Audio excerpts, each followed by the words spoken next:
बाजारात मिळणारे स्वस्त पनीर खात असाल तर सावधान. आयुक्त तुकाराम मुंढे यांचा गंभीर इशारा.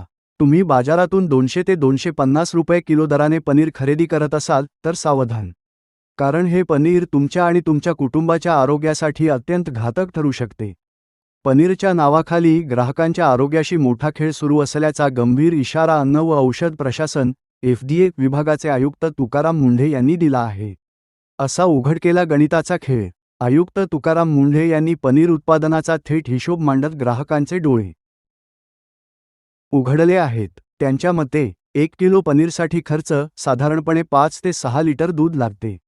दुधाची मूळ किंमत 60 रुपये प्रति लिटर दराने हिशोब केला तरी केवळ दुधाचीच किंमत 300 ते 350 रुपये होते.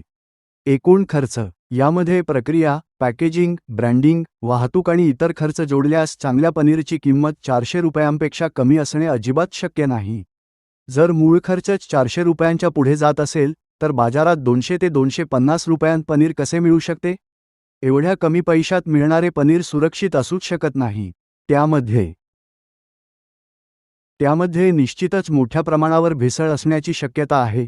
तुकाराम मुंढे, आयुक्त, अन्न व औषध प्रशासन. देशातील दूध उत्पादनावर उपस्थित केले प्रश्नचिन्ह. एका राष्ट्रीय अहवालाचा संदर्भ देत आयुक्त मुंढे यांनी धक्कादायक वास्तव समोर आणले आहे.